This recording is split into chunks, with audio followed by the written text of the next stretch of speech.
If you enjoyed this video, don't forget to like, share with your friends, and hit that subscribe button for more amazing content.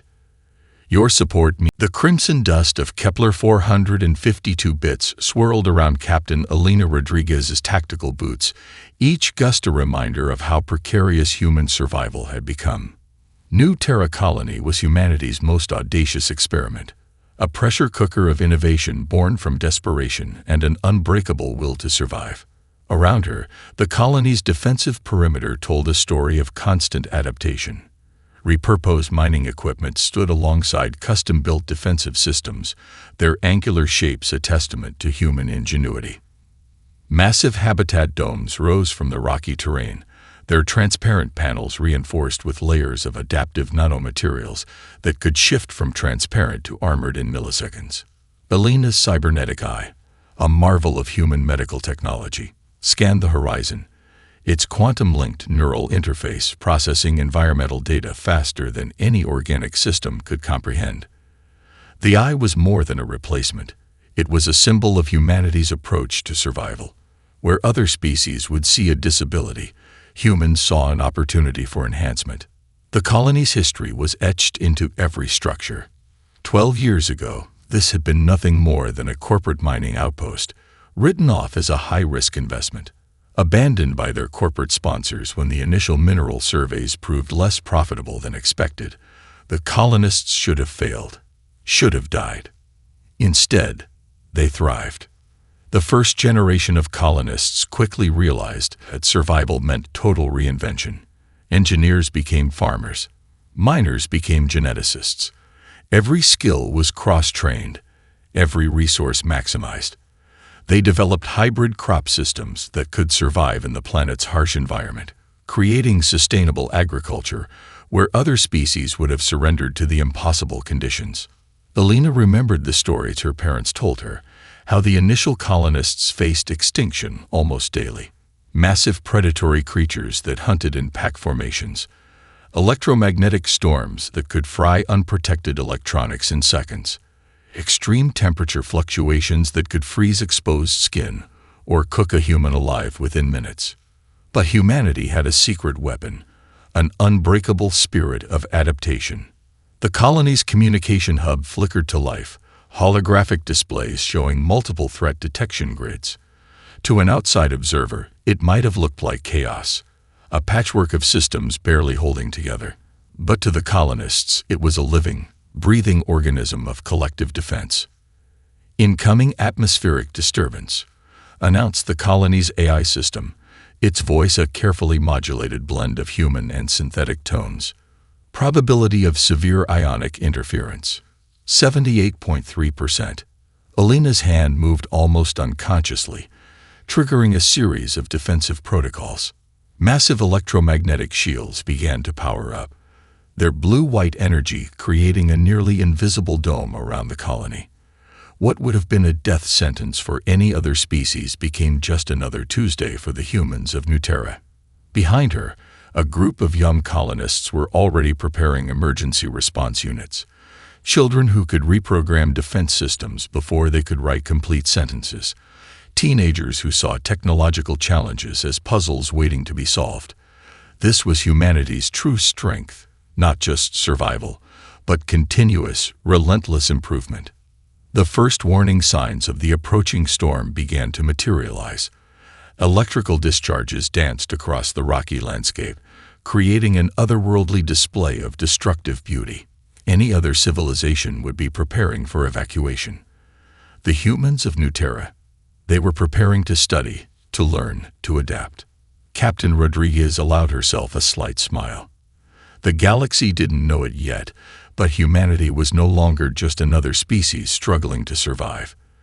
They were becoming something else entirely, a force of nature, unpredictable and absolutely unstoppable. The storm was coming, and New Terra was ready. The Zornak battlecruiser Voidrender cut through space like a predatory blade, its obsidian hull gleaming with centuries of conquest. Commander Krasnak reviewed the invasion protocols with the cold calculation of a species that had subjugated hundreds of worlds. New Terra was supposed to be another simple acquisition, a resource-rich planet with a primitive species too weak to resist. Preliminary scans had shown a small human colony, barely maintaining existence on a hostile world. Standard procedure dictated a swift, overwhelming assault. Drop pods loaded with shock troopers prepared for deployment, their bio-augmented warriors trained for instant planetary domination. What the Zornak didn't understand was that every scan, every piece of intelligence they believed they had, was exactly what the humans wanted them to see. The first drop pods pierced the atmosphere of Kepler 452 bits with surgical precision. Hundreds of Zornak warriors, each standing nearly 3 meters tall, encased in combat exoskeletons that could shred most planetary defenses. Their neural link battle networks had never failed. Their technological superiority was absolute, or so they believed. The moment the first pod touched ground, the planet itself seemed to come alive. What appeared to be abandoned mining equipment suddenly transformed. Massive drilling rigs became mobile artillery platforms. Automated terraforming machines reconfigured into defensive turrets. The very ground began to shift, nano-camouflage systems turning rocky terrain into a living, breathing defensive network. Deep beneath the surface, Dr. Arya Chen watched the invasion unfold through a complex network of quantum-entangled sensors. Her team had spent years preparing for this moment, turning New Terra into the most elaborate trap in human history. Activation sequence initiated, she murmured, her fingers dancing across holographic interfaces that would make most alien technologies look like child's play. The first wave of Zornak troops never stood a chance. Automated defense systems targeted with impossible precision. Electromagnetic pulses fried sophisticated alien electronics. Weaponized atmospheric generators created localized storm systems that turned the battlefield into a nightmare of electrical discharge and razor-sharp particulate matter. Krasnak watched in growing horror as his invasion force disintegrated. Tactical displays showed impossible scenarios, equipment failing simultaneously, communication networks collapsing, entire squads vanishing in moments. This wasn't defense. This was total ecological warfare. Impossible, the Zornak commander whispered, mandibles clicking in disbelief. No primitive species can. His communication was cut short as a massive mining laser, repurposed from deep core extraction equipment, sliced through the battlecruiser's defensive shields. The weapon shouldn't have been possible. It defied every known principle of planetary defense. But humans had long stopped playing by anyone else's rules. In the colony's command center, Captain Elena Rodriguez watched the battle unfold with a clinical precision. This wasn't just about defense. It was a message. A declaration to the galaxy that humanity was not a species to be underestimated. Young colonists worked alongside veteran soldiers, their ages ranging from 12 to 60. Each one was a specialist, each one cross-trained, each one part of a living, breathing defensive organism that was New Terra itself. The Zornak invasion lasted less than 3 hours. By the time the last drop pod was neutralized, the planet had consumed nearly 70% of the alien invasion force. Those few survivors who remained would carry back a terrifying story of a world that fought back, of a species that turned an entire planet into a weapon. As dust settled and alien wreckage smoldered, Elena Rodriguez allowed herself the smallest of smiles. The galaxy was about to learn a fundamental truth about humanity. We do not submit. We adapt. We overcome. The research facility buried 3 kilometers beneath New Terra's surface was humanity's most closely guarded secret. A labyrinth of quantum-shielded laboratories, it hummed with an energy that defied conventional understanding of scientific progress. Here, in the depths carved from the planet's living rock, Dr. Akira Chen and her team were about to rewrite the fundamental laws of technological development. Scattered across massive holographic workstations were the remains of the Zornak invasion force, each piece of alien technology a puzzle waiting to be solved. Where other species might have approached such advanced technology with caution, the humans saw an opportunity that bordered on scientific madness.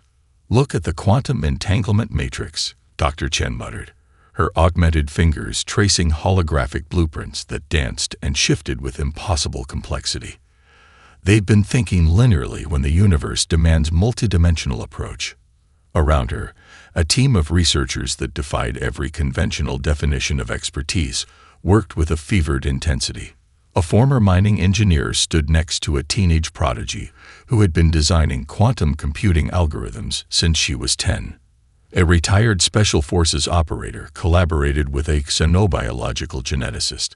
This was humanity's true strength, the ability to break down every conceivable barrier between disciplines. The first breakthrough came unexpectedly.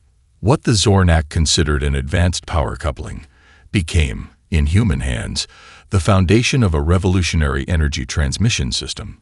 Dr. Chen's team didn't just reverse engineer the technology. They completely reimagined it. "We're not copying," she explained to her team. "We're translating the language of technology into something uniquely human." The U.S. Defiance began to take shape not as a traditional warship, but as a living testament to human innovation. Its hull incorporated adaptive nanomaterials derived from the planet's own defensive systems, quantum communication arrays that could transmit information faster than light, a fusion quantum hybrid drive that made traditional propulsion look like a horse-drawn carriage. Each system was a fusion of captured alien technology and human creativity. The ship's eye wasn't just a computer, it was a collaborative intelligence that learned and adapted in real time. Where alien systems were rigid and predetermined, the Defiance's systems were fluid, unpredictable, constantly evolving. Dr. Elena Rodriguez, no relation to the colony's captain, led the psychological integration team. Their challenge was equally complex, developing an interface that could truly merge human intuition with technological capability. Traditional alien designs treated technology as a tool. Humans saw it as an extension of human potential. "We're not building a weapon," she told her team during a critical design review. "We're creating a living ecosystem of human potential." The final specifications of the U.S. Defiance would have been incomprehensible to any other species. Its defensive systems could predict potential threats through quantum probability manipulation. Its communication arrays could simultaneously communicate and obfuscate, creating layers of information that were both precise and deliberately misleading. When the first full system test occurred, the facility's quantum-shielded walls recorded something unprecedented. The ship didn't just work, it sang. Harmonic resonances that suggested the technology was alive, breathing, thinking. Deep in the laboratory, Dr. Chen watched the initial test results with a mixture of scientific detachment and something closer to maternal pride. The galaxy had seen humanity as a minor species, a footnote in the grand narrative of galactic civilization. They were about to become so much more. "Prometheus would be proud," she whispered, as the U.S. Defiance's quantum signature began to pulse with a rhythm that seemed to echo the very heartbeat of human potential. The technological leap had begun. The Galactic Confederation's diplomatic vessel materialized in the new Terra system with all the pomp and circumstance of an imperial procession. Ambassador Zelenera of the Crystalline Consensus expected a standard first contact scenario, a mixture of condescension and bureaucratic posturing. Her six-limbed form was adorned with ceremonial data crystals that represented centuries of galactic diplomatic experience. What awaited her was Ambassador Marcus Williams. The human representative stood alone in the reception chamber, dressed in a simple graphene-embedded suit that was more functional than ceremonial. No elaborate headdress, no symbolic regalia, just a man who looked like he had recently finished debugging a complex system and hadn't yet bothered to change. The initial moments of the meeting defied every diplomatic protocol in galactic history. "Before we begin," Williams said, his first words catching Zelenera completely off guard, "I want to discuss the fundamental flaws in the Confederation's conflict resolution algorithms." Most alien diplomats would have been offended. Zelenera found herself intrigued. Williams activated a holographic display that began to systematically deconstruct the Galactic Confederation's diplomatic approach over the past 3 centuries. It wasn't an attack. It was a clinical, almost mathematical dismantling of their entire approach to interspecies relations. Your conflict resolution is based on a linear power model, he explained, which assumes that technological superiority directly correlates with diplomatic influence. But that's a false equivalency. The hologram shifted, showing complex network graphs that demonstrated how human problem-solving differed fundamentally from galactic norms. Each node represented not just a technological or political entity, but a complex adaptive system capable of unpredictable responses. Zelnera's data crystals began to pulse with an almost biological rhythm. They were processing information faster than they had in centuries. The human wasn't just presenting an argument. He was rewriting the fundamental language of diplomatic discourse. Behind Williams, subtle holographic displays showed glimpses of the U.S. defiance, not as a weapon, but as a technological ecosystem. Fragments of its design philosophy leaked through, suggesting something far more complex than a mere warship. "We're not seeking conquest," Williams continued. "We're proposing a radical reimagining of galactic interaction." The diplomatic team had prepared for multiple scenarios: aggressive human expansionism, naive planetary isolation, desperate attempts at integration. This was something entirely different. Williams began to outline a framework of cooperative development that made traditional galactic expansion look like a child's game of territorial markers. It wasn't about taking territory. It was about creating adaptive systems that could transform entire civilizational approaches to progress. Zelnera realized something profound was happening. This wasn't a negotiation. This was a complete paradigm shift. The human's approach defied every known diplomatic protocol. He wasn't presenting demands. He was presenting possibilities. Each proposed collaborative framework seemed to anticipate potential objections before they could be raised, demonstrating a level of predictive diplomacy that was frankly terrifying. "Your current diplomatic models," Williams said quietly, "are essentially outdated software running on increasingly obsolete hardware. We're offering a complete system upgrade." The truly shocking part: he wasn't being metaphorical. As the negotiations continued, it became clear that the human diplomatic approach was itself a form of technological innovation. Every conversation was a test, every interaction a potential pathway to something greater. The Galactic Confederation had come expecting to assess a potential threat. They were leaving with the growing suspicion that humanity wasn't just another species.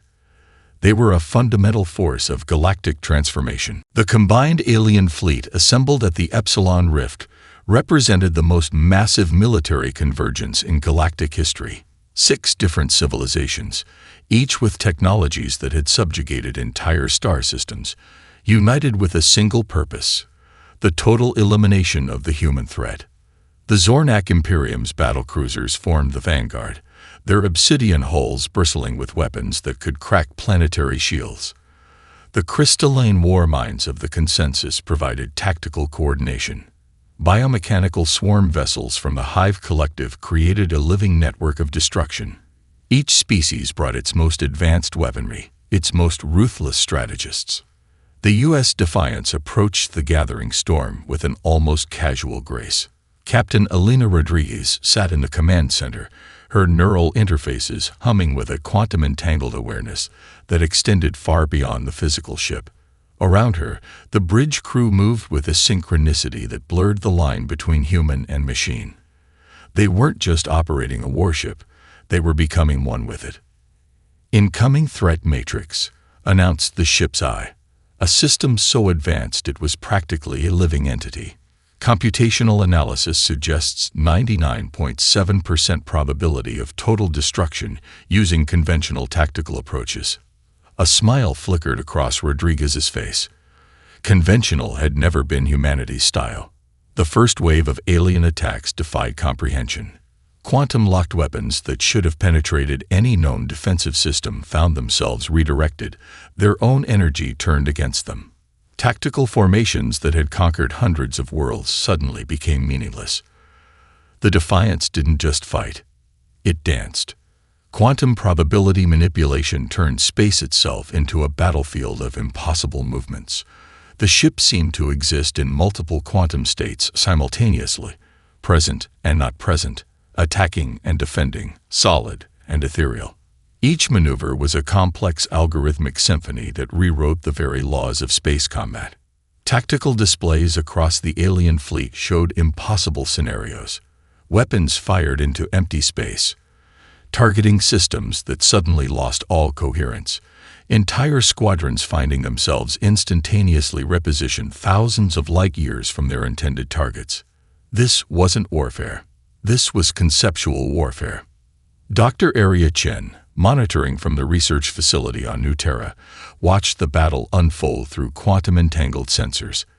Every moment was a data point, every engagement a complex experiment in applied theoretical physics. "They're treating this like a traditional conflict," she muttered to her team. "We're treating it like a computational problem to be solved." The psychological warfare was as devastating as the physical combat.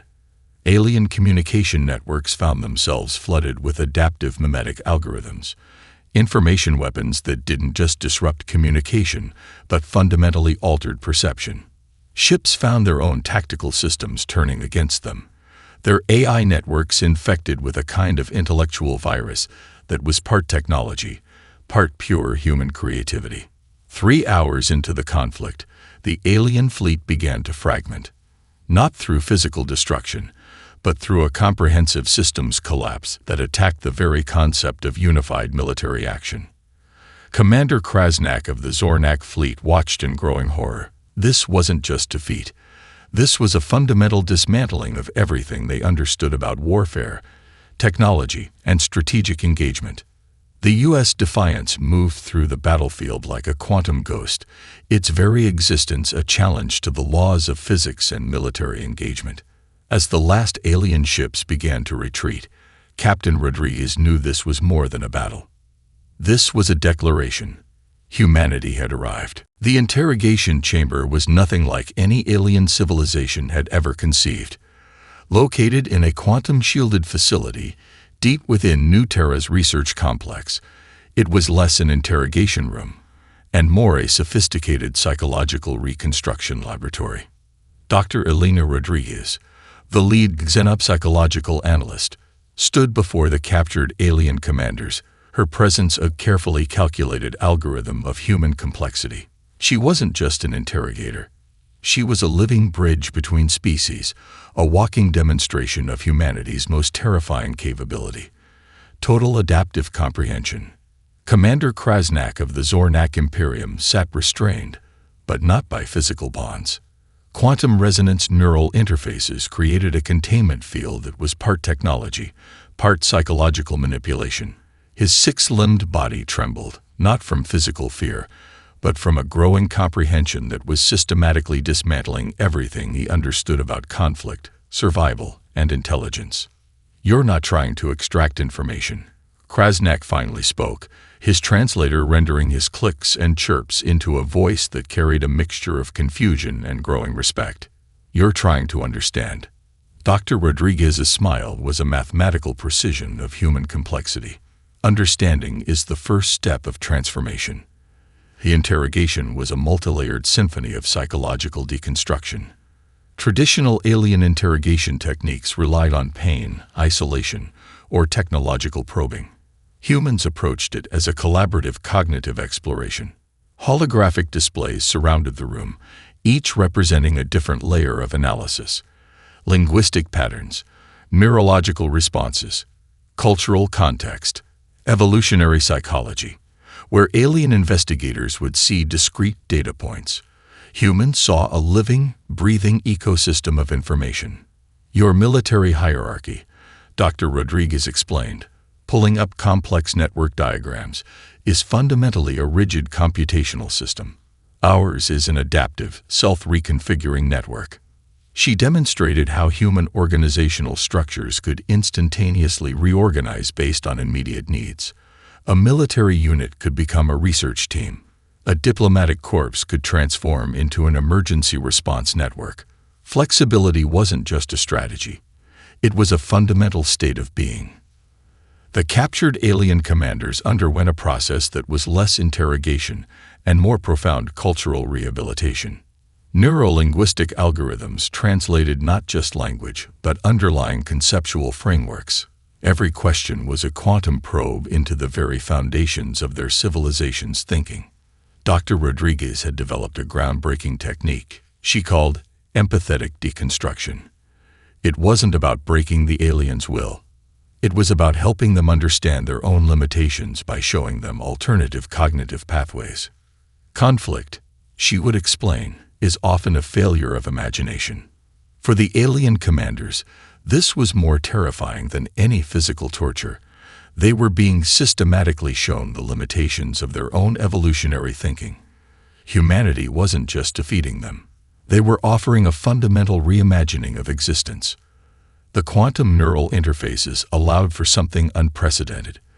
The aliens weren't just being interrogated. They were being invited into a collaborative exploration of potential. Their defensive mechanisms were gently, systematically transformed into adaptive learning protocols. By the third day, the captured commanders were no longer prisoners. They had become participants in the most profound cross-species dialogue in galactic history. "We thought we were coming to conquer," Commander Krasnak finally admitted, his voice a mixture of defeat and something closer to wonder. "We didn't realize we were coming to learn." Dr. Rodriguez knew this was more than an interrogation. This was first contact in its truest sense. A moment of genuine, transformative understanding. Humanity's most powerful weapon wasn't technology. It was comprehension. The aftermath of the conflict revealed something far more profound than a simple military victory. As human reconstruction teams arrived in the devastated systems, they brought something unprecedented in galactic history, a comprehensive restoration strategy that was equal parts technological innovation and social rehabilitation. Dr. Aria Chen stood on the observation deck of the orbital reconstruction platform, watching as adaptive nanotechnology began to transform entire planetary ecosystems. This wasn't just repair. This was a complete reimagining of planetary development. "We're not rebuilding," she explained to the gathered alien representatives. "We're creating a new evolutionary pathway." The reconstruction efforts defied every known principle of post-conflict intervention. Where traditional galactic powers would have imposed resource extraction or punitive territorial restrictions, humans offered something radically different: a collaborative evolutionary framework. Planetary restoration systems deployed from massive orbital platforms began their work. These weren't simple repair mechanisms. They were adaptive ecosystems that could read a planet's environmental history, understand its potential, and guide its restoration with a precision that bordered on the miraculous. On the surface of a formerly war-torn world, entire landscapes began to transform.